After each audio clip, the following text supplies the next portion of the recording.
So hello, today I'm at St Thomas Becket Chapel in Brentwood in Essex, and I'd like to talk to you about the history of the chapel and the town itself. So Brentwood is a town in Essex. It's 7 miles from Romford and it's 7 miles from Billericay. The town lies on the London commuter belt and is only 20 miles from Charing Cross. Its population is around 77,000. Now the elevation here is around 109 metres, and the town is urban, as you'll see, but it does have countryside and parks surrounding it. The name Brentwood originates from the great Essex forests which stood here in the 12th century.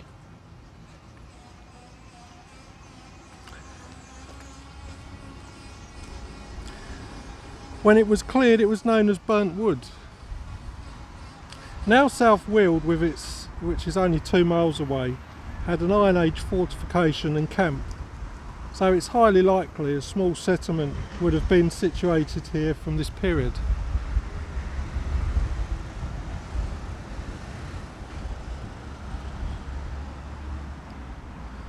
Now from AD 43, Emperor Claudius, he marched 20,000 legionnaires from Tilbury to Colchester.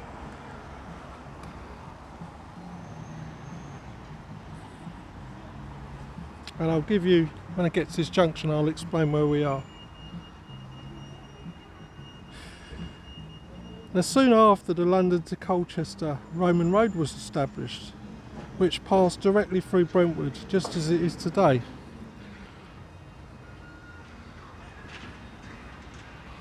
So if we get to the junction, I'll explain where that is.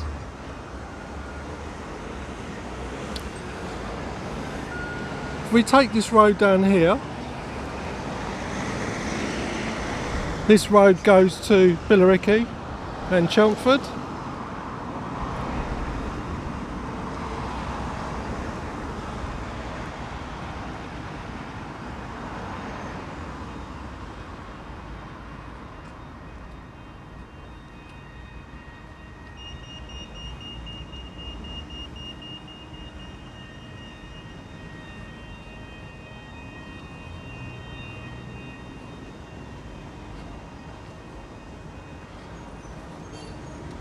If we take this road straight down here, this goes to Ongar. This is Brentwood High Street, and if you keep going it will go towards Romford and London. If you take this road down here, this is the Tilbury Road. So we can take it that Claudius would have marched from Tilbury up this road in AD 43.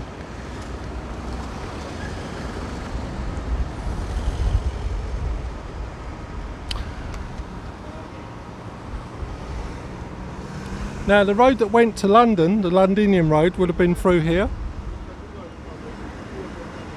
and the Roman authority marked the route by milestones, and it ran from Londinium through Brook Street, which is a short distance from here, up the hill and towards Shenfield and Chelmsford, so it'll be over my shoulder. Now South Weald, which lays several miles towards London, was in fact settled by the Saxons, and Brentwood came under South Weald. Now during 1062 there was one manor. Let me do that. And it was owned by Earl Howard Godwinson, and he was soon to become king of the Saxons in 1066.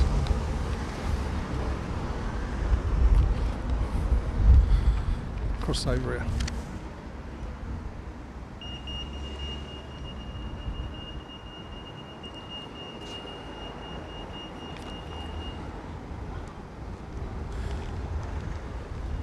Now the manor passed on to the canons of the Church of, just have to bear with me, the Holy Cross in Waltham Cross, And there was a second manor which was owned by a man called Sprott. Now in 1086 the Normans designated Robert Gernon as the tenant-in-chief, and he was also the lord. Now Waltham Cross took over the second manor, and Geoffrey de Mandeville was lord here. Now in that time there was 27 households, there were smallholders and slaves, and they cultivated land here. And we would have had 275 pigs roaming around the woodland here, along with 65 sheep. And it would have been four cattle to pull the ploughs, so not a big affair. And there was even one freeman. Now Earl Harold Godwinson, he made a pilgrimage to Waltham Abbey in 1060, and he set up a college there for 16 canons.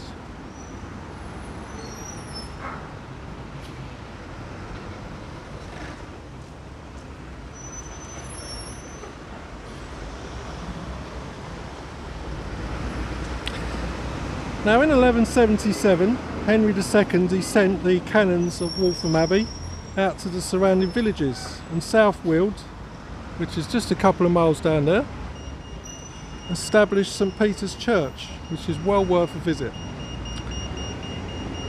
Now at Brook Street, which is also in that direction, they set up a leper colony called Syberg Block, and this was built in 1201.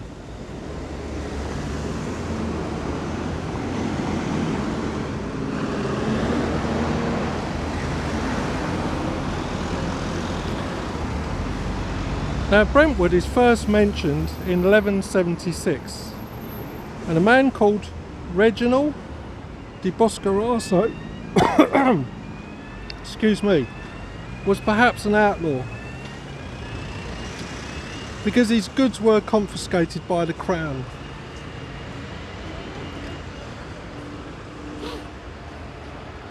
Now soon after, Henry II granted 40 acres of forest here to be deforested to the Abbey of St Osoph near Clacton, and this is a key player in the history here.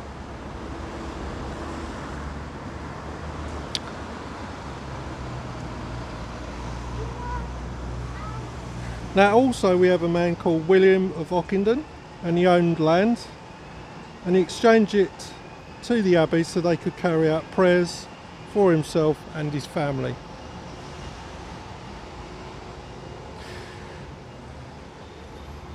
Now in 1170 we have Thomas Becket, the Archbishop of Canterbury, and he was the most senior priest in England, and he was ultimately murdered by King Henry II's knights.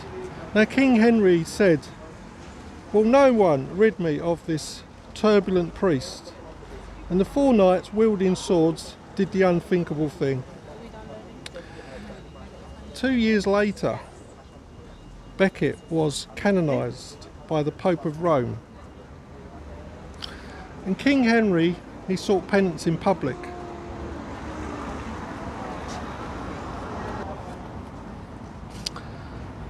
Now by 1220, pilgrims passed through Brentwood en route to Canterbury, to Becket's shrine.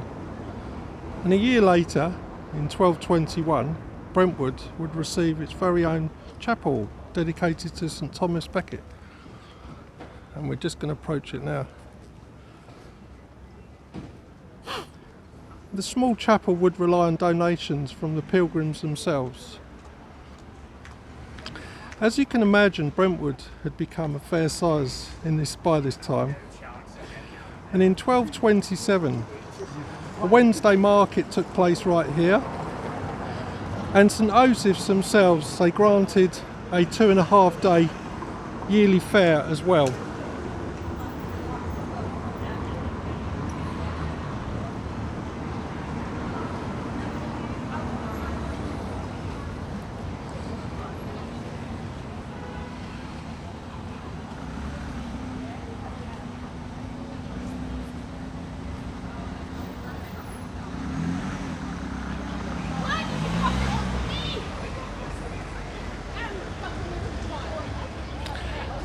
Now, one of the most powerful men in England was Hubert de Burgh.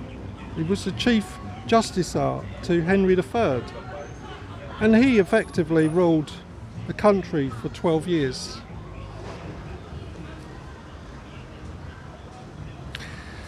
But he fell out of favour with his king, and Hubert fled, and an arrest warrant was issued. And en route, Hubert took sanctuary right here at Brentwood Chapel, within these very walls which I'm walking in now.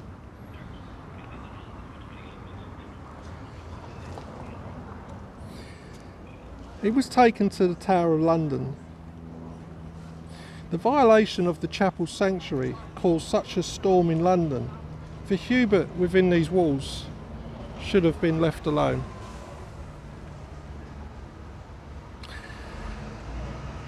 Hubert was released back to here St Thomas Becket's chapel in Brentwood, but the king ordered the chapel be surrounded by his men, and after 40 days Hubert came out to the tower once more.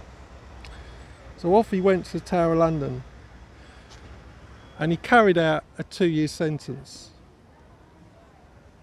And once he was released, he was fully pardoned, and he lived out his days in peace.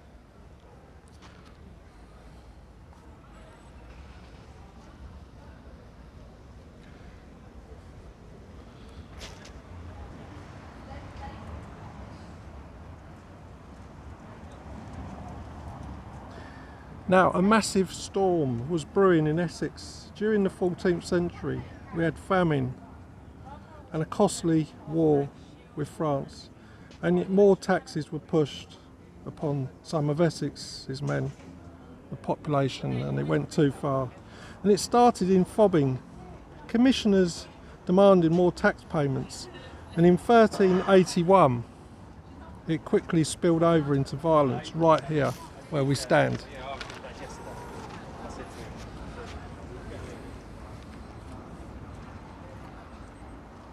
Now, John Bampton stood right here demanding payment of unpaid poll taxes, and by his side we had 3 clerks and 2 sergeants at arms.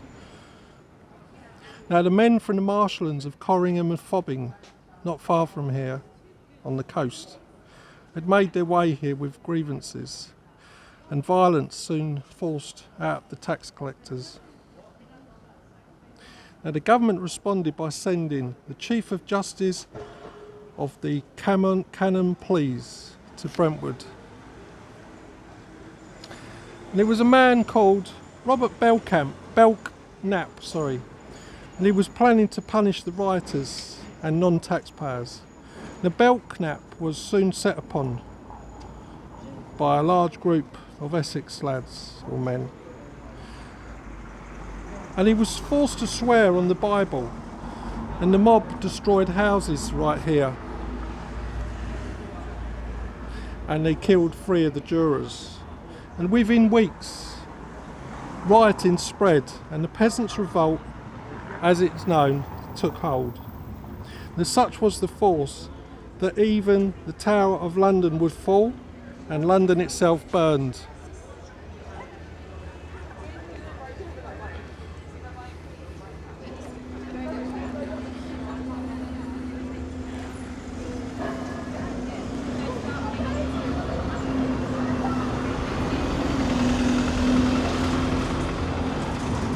Now we have a man called Sir Anthony Browne of 1510, and he was the son of a knight, and he was born in Essex,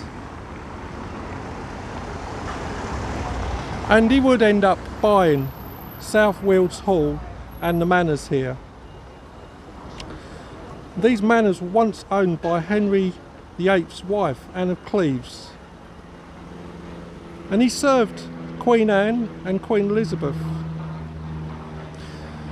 And he was best known here for establishing Brentwood's prestigious school in 1557. And he even set up almshouses for the poor in 1563. Now we have another piece of history which affects Brentwood. The Spanish Armada was sighted off the English coast in 1588, and Brentwood became an assembly point right here for 8 of the counties. Can you believe 800 horses and 120 barrels of gunpowder waited here before moving off to Tilbury and that road I showed you? Now, an interesting note, they kept 12 barrels of the gunpowder back here, stored in local house, and I bet the owners slept well. Now, from this time, Brentwood had 11 licensed alehouses, and today the Sugar Hut, which I'm about to show you, was for many centuries known as the White Hart Inn.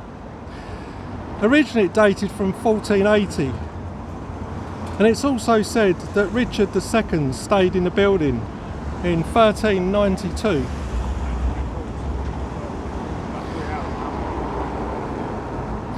In later centuries, the pub would run its own regular coach service to London. You see, Brentwood was in fact a main coach stop, and if the roads became impassable, Brentwood was the place to head for. And at one stage, the old pub, which is right here,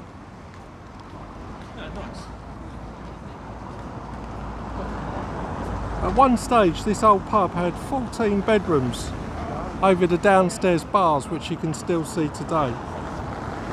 There were stables for 12 horses and stalls for another 26, and it was recorded that one day 176 coaches passed right through Brentwood itself.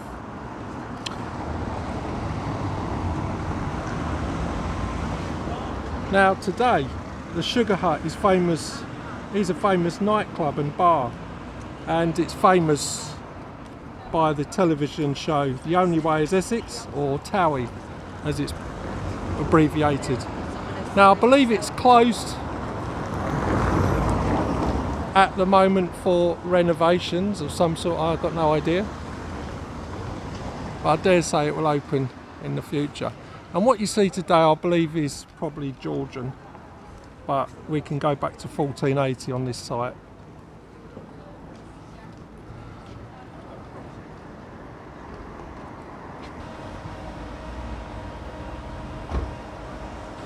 Now, a monument situated right here at Brentwood's Ongar Road Junction remembers a very brave young man indeed. He was called William Hunter. He was aged 19. Now, he refused to attend Catholic Mass in London. He lost his job as a silk weaver, and once back here in Brentwood he was found reading the Bible in Brentwood's chapel, where we had a look earlier. He was sent to Bishop Bonar, who was notorious at the time, in the time of Queen Mary. Now Bonar offered him £40, which was a huge sum of money in this time, and he would also make him a free man if he recanted. But he refused, and for that he was burnt at the stake right here. He became Essex's first martyr in the reign of Queen Mary Tudor, and the actual site is just over there, I believe, where Brentwood School is today.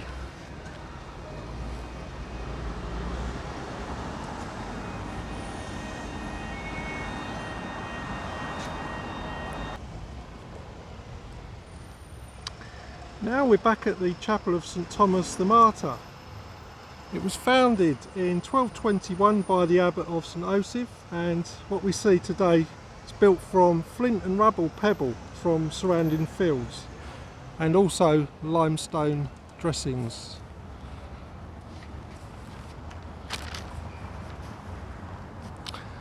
Now what we've got in front of us is the north-west tower.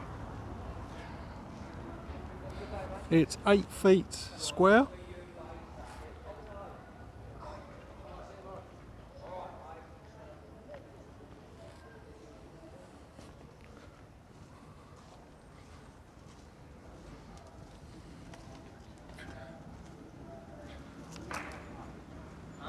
Get a view from the west side.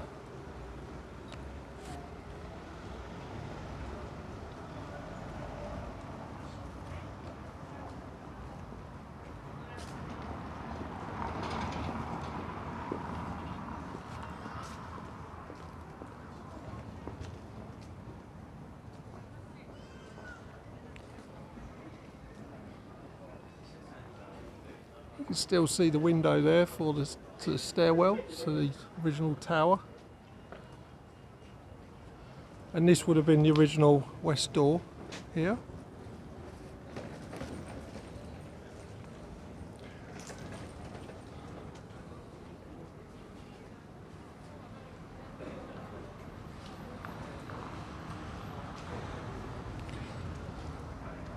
Now it still has the original east and south arches.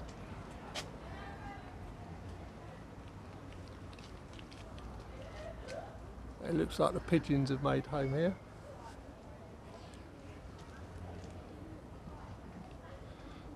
And if we go around this side,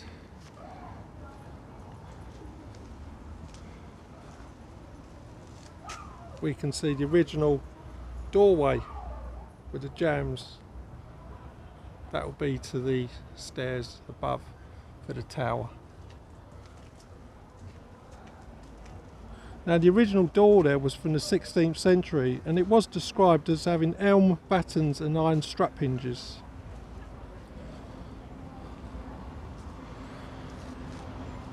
Now somewhere here there should be a stoop, which I can't find, which is where the worshippers would dip their fingers into the holy water and they'd be making a cross for themselves. And in 1712 the tower had a spire sheathed in copper. Now what we're standing in right now, you can see they've outlined it with this brickwork. So there across to here, you can see where it's split there. This is the original nave, and it's 27 feet wide, and only that one wall survives, which is 13 feet. Looks like the original church was rebuilt in the third quarter of the 14th century, and the interior was decorated with wall paintings, so it's been quite bright and lively. And if you look on the floor there, you can see the buttresses coming out to support this. So now we're entering the most holy part, which is the chancel. This was originally 27 feet by 17 feet. It's been completely destroyed. Now this old chapel fell into disuse. Hold on, no, we'll go back a little bit.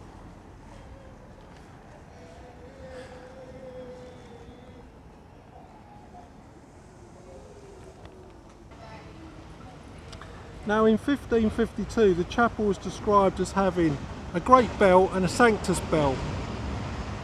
The chapel of St Thomas the Martyr served right up until 1835. Now in 1835 both bells were removed to the new church, also called St Thomas.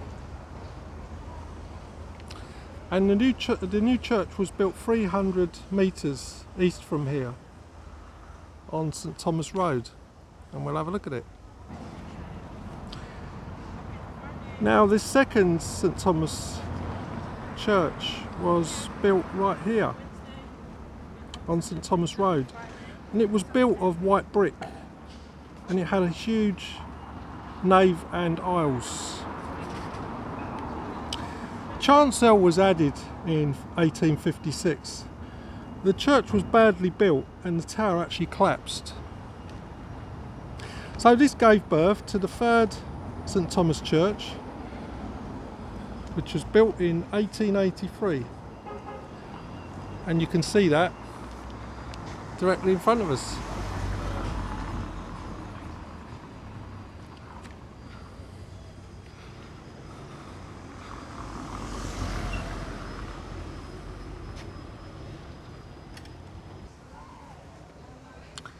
Now the old chapel still carried out being used as a school for boys until 1869.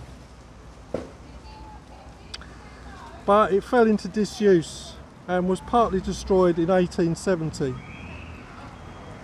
Now in 1870 the construction, I found out, of the Brooklyn Bridge in New York took place, and the first ever international football game took place between England and Scotland.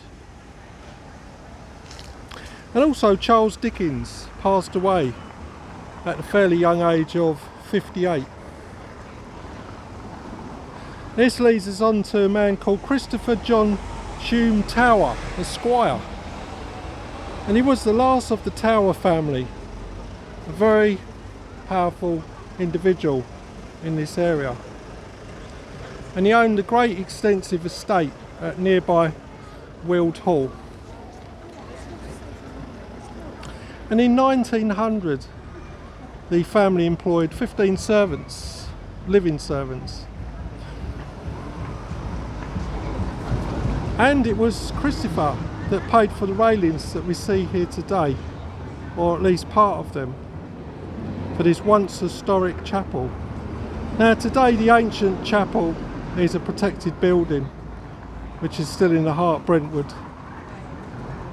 And I just wonder what sights and sounds the building must have heard and these walls must have seen. And I reckon that these old railings are from the Tower time.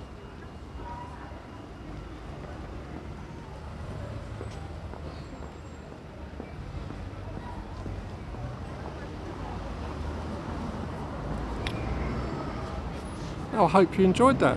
Thank you very much.